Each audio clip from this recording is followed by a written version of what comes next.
Good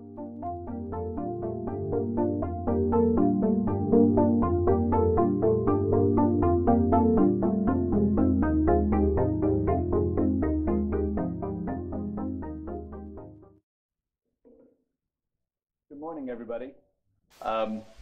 Many of you might know our publication, the PHM Emerging Markets Healthcare Monitor, but actually it's you that I'd like to speak with throughout the course of the day, because you are the people who are working in the region, and you are the ones at the front line, and there's a lot that I would like to learn from you. We have about 30 minutes to go through a variety of topics, and this presentation is going to be a little bit different from what we've seen in the past, in the morning and yesterday, in that we're going to be talking about the future well beyond tomorrow. I'd like to explain a little bit, very briefly, about what it is that I focus on in my work. I look at the risks and opportunities to healthcare portfolios. And these portfolios can be investment funds, hospital properties, insurance companies, other healthcare properties. And we explore the risks and opportunities that are not quantified, the politics, policies, and geopolitical influences in the healthcare market. So we're going to get started here. This morning we're going to run through the presentation at a pretty quick pace. We're going to talk about the background. We're going to talk a little bit about history of the insurance sector. We're going to talk about the risk and opportunities, and then we're going to talk about the sector's bright future.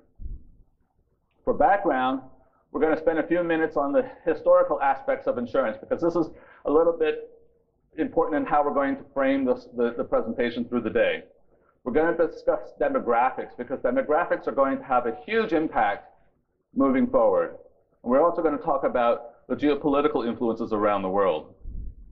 But before we get started in the main gist of this presentation, there's two overriding themes I want everybody to pay attention to in this presentation.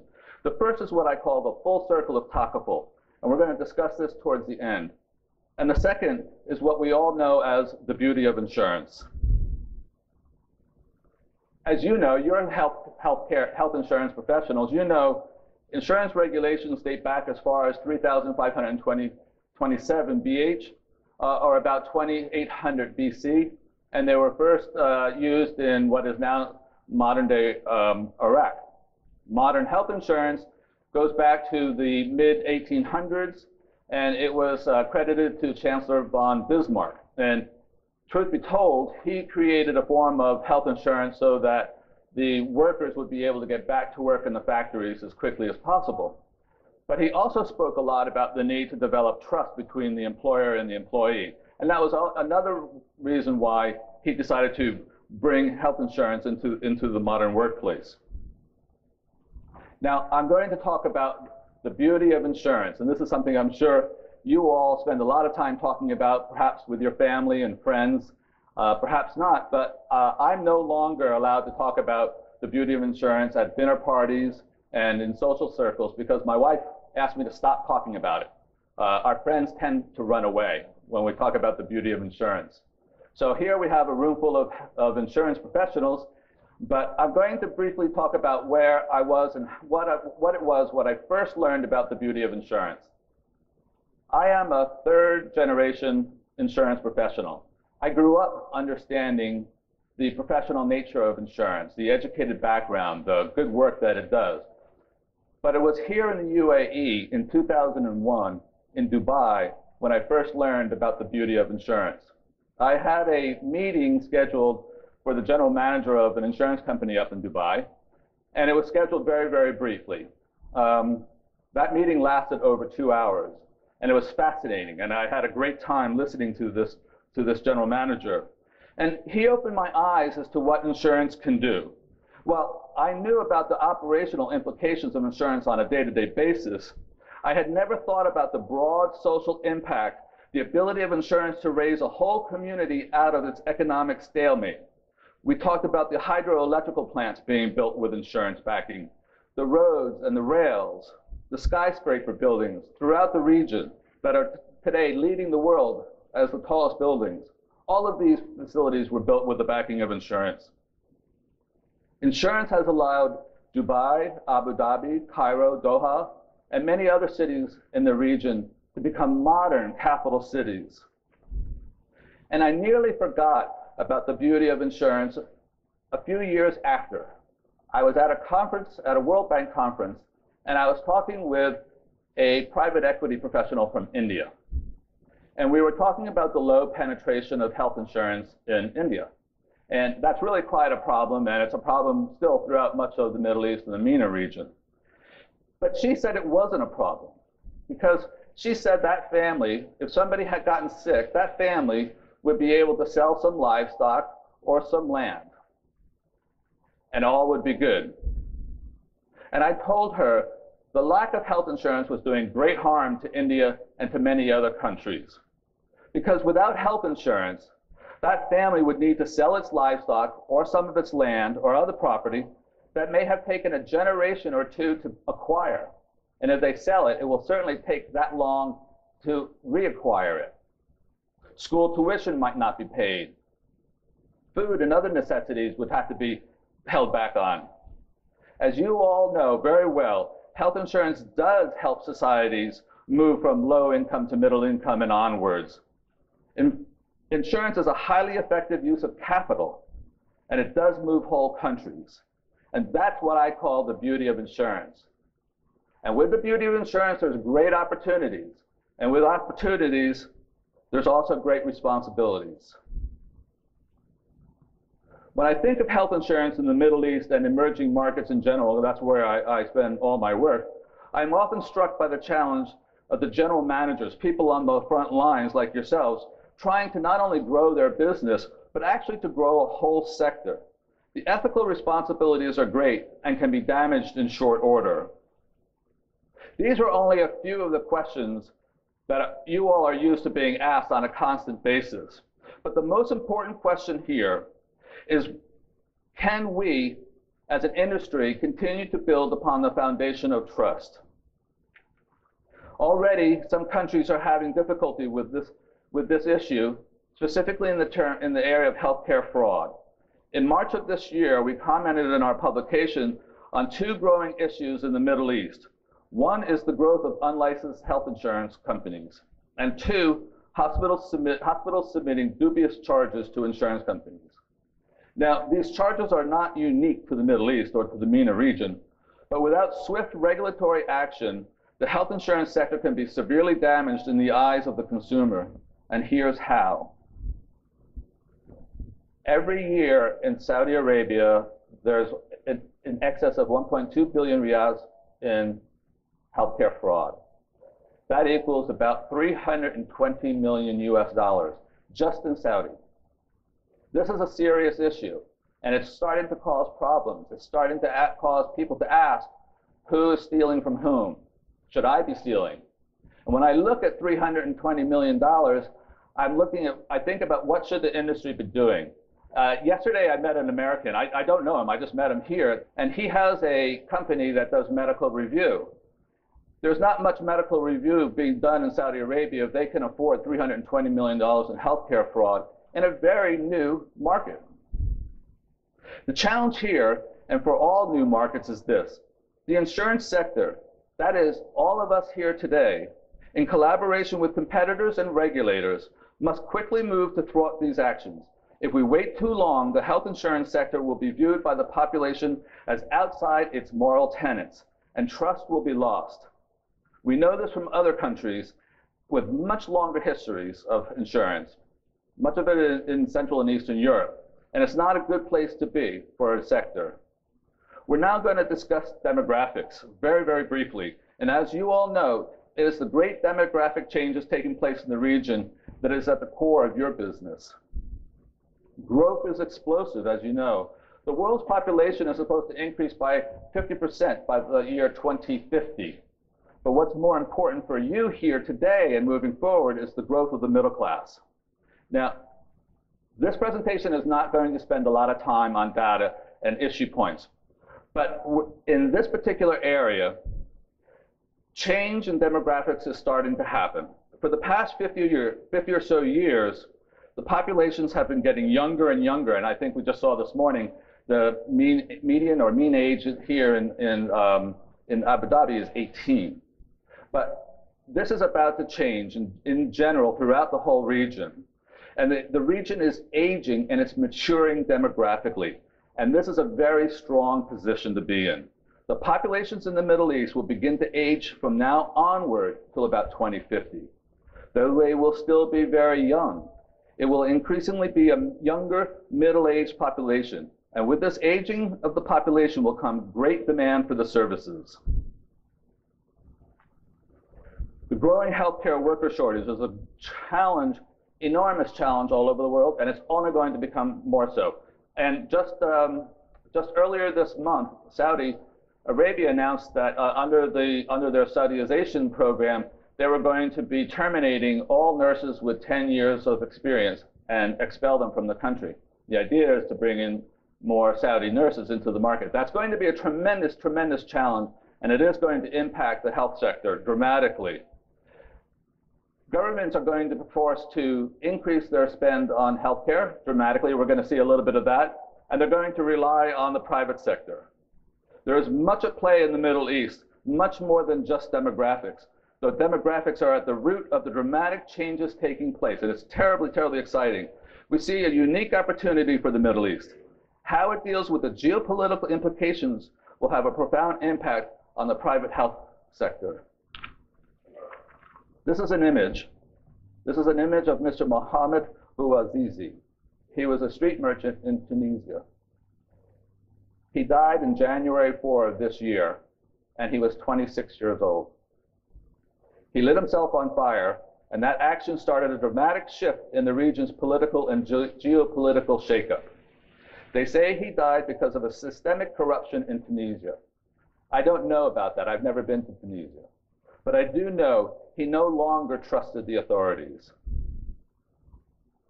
Mr. Mohammed's action started what is widely known as the Arab Spring or the Arab Awakening. And we believe this will have a profound impact on health insurance in the Middle East and throughout the entire MENA region. Already we see governments taking defensive actions, some positive, some not.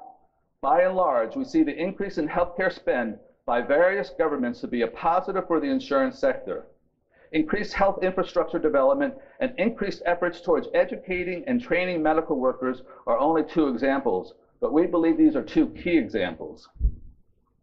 This is a slide of hospital bed counts per population. It's per 10,000 population. Sometimes you'll see it per 1,000 population. And I just want to use this very briefly to illustrate. If we look at Oman has 21 beds per 10,000. Saudi Arabia has 23 beds per 10,000, or 2.3 per 1,000. And the US has 32 beds per 10,000. France has 73 beds per 10,000. So we can leave France out of this discussion. About a month ago, Saudi Arabia announced that they were going to spend an enormous amount of money to increase specifically their hospitals, their bed counts, their clinics, and their healthcare workers. And their goal was to come up to the US level of hospital beds per 10,000 population. That means a 50% increase in their hospital beds in the next few years. This is a dramatic impact for the health insurance sector. It's a very positive impact for the health insurance sector. Next, we're going to spend a little bit of time on the risk and opportunities in the region in light of future realities. Some of those realities are the regulatory risk. We've briefly talked about regulatory risk in terms of fraud. Because the private health insurance sector is relatively new to the Middle East, you as leaders of the sector have a great opportunity to impact the future in regards to regulations. At a conference a short while ago, a leading insurance expert from the World Bank implored the audience to begin to lobby their country's regulators as partners in defining the sector's future. And I happen to agree. As partners, the sector's regulators will listen to you. You have the expertise. It's not going to be easy, but you must begin to be actively engaged with the regulators. There's already a foundation for this type of collaboration in insurance. Within the GCC, social insurance has been integrated since 2006, and this is a very good thing moving forward. But failure to participate in the process has its own risk. It would not be good for the region to end up with a USA-style regulatory framework. We can talk about that later, but as you all know, we have more than 50 individual regulatory bodies for insurance in the United States. To end up for the Middle East or the MENA region to continue to have each country with its own regulatory body would not be a good place to be. We're going to talk very briefly about sovereign risk and currency risk in some detail, but we believe these are important exposures to keep in mind. If there is a lesson learned from the past few months from a marketing position, it is this. The market leaders will begin to look at the Middle East region as one market where they can move their business freely from country to country in the short term, and this will be a defensive mechanism. In regards to currency risk, though the GCC has made some attempts at a common currency, we are actually talking about currency risk that will impede growth in the private health insurance sector. And I'm going to use two examples, but they're not from the region. One is Poland and one is Hungary. Up through about 2008 in both countries, there was wide open, easy money for mortgages for both businesses and for individual homes. And those mortgages were tied to the Swiss franc. 2008, the global recession started. About 6 months ago, the Swiss franc started to strengthen. And it began to strengthen very much against the Polish and Hungarian currencies. And there were hundreds and hundreds of thousands of individuals whose mortgage servicing costs began to increase because the Swiss franc was increasing. This is a dramatic change. Businesses started to have to pay more for their commercial mortgages because their mortgages were tied to the Swiss franc. And we see in the short to near term a negative impact on private health care and private health insurance in general. And the reason for this is that the individual homeowner is going to have less money available for health insurance premiums, and we also see the potential of corporations having less money available for employee benefits. So we actually think there could be a pullback on some insurance expenditures in the short term. Here in Abu Dhabi, yesterday, the HAD announced that they had imposed fines on 44,000 plus individuals and businesses that had let their health insurance premiums lapse. Now, the article didn't go on to explain what was going on, but that would be a very curious situation. What is the reason why these people are starting to lapse on their compulsory cover? So now, regulatory, sovereign, and currency risk are only three of the many risks in the region and around the world. And the Middle East will continue to grow. These risk exposures will increasingly resemble those in other regions. This is an Aon political and economic risk map. It's from 2010. The 2011 version is online and it's interactive. It's really great. And I encourage everybody to go onto the site. You can go onto to Aon's website to see this. But for our purposes, I wanted to show this risk for a couple of reasons. The first is the colors. The colors represent the overall risk determination by Aon, moving from the lighter color of Morocco on the left to the deep color of Iraq and Iran. Surprisingly for the MENA region, including the Middle East, the colors have not changed from 2010 to 2011. That means that politically, even though there's been so much upheaval in the region, the risk managers see the region stabilizing very, very quickly. The second item is the actual risk icon, which is the individual bars that you're looking at, and you can see there are little icons in between, and there's a key to all those. And the one common risk factor throughout almost every country, throughout MENA and the Middle East, is legal and regulatory risk.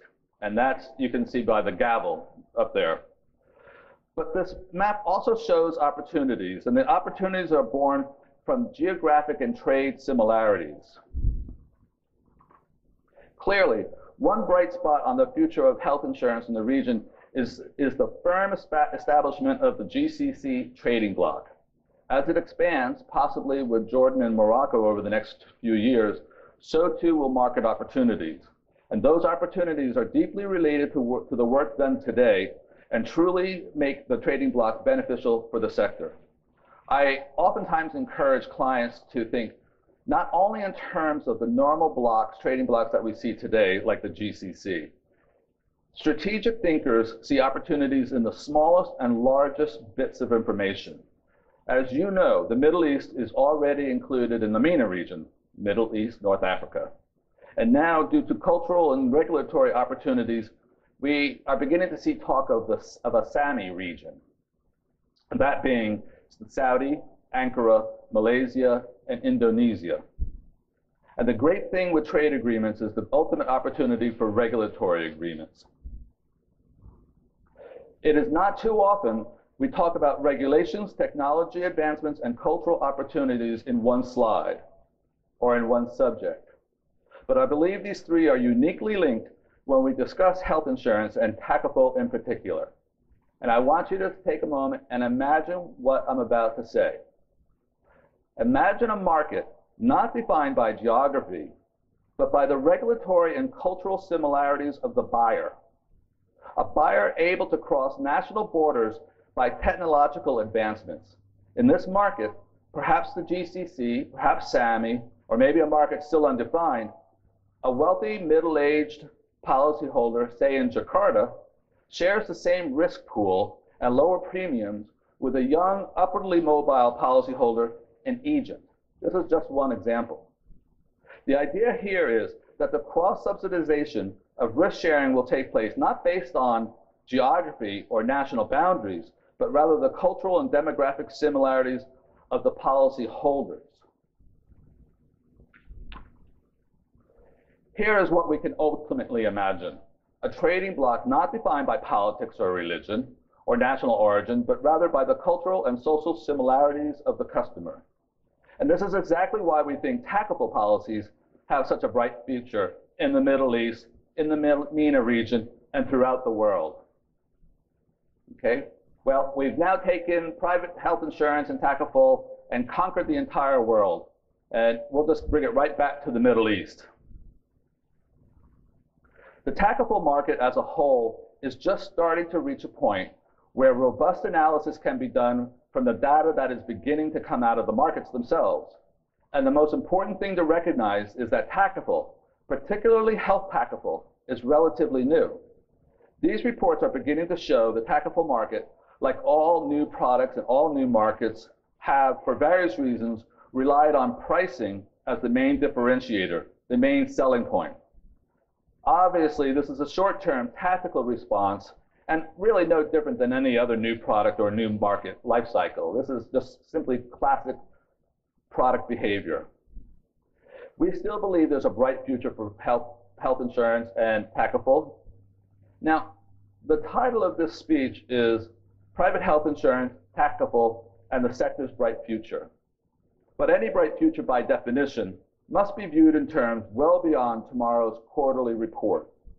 As we talked about very briefly, we truly see the sector's bright future beyond tomorrow as encompassing the market not in national terms, but in region and cultural terms.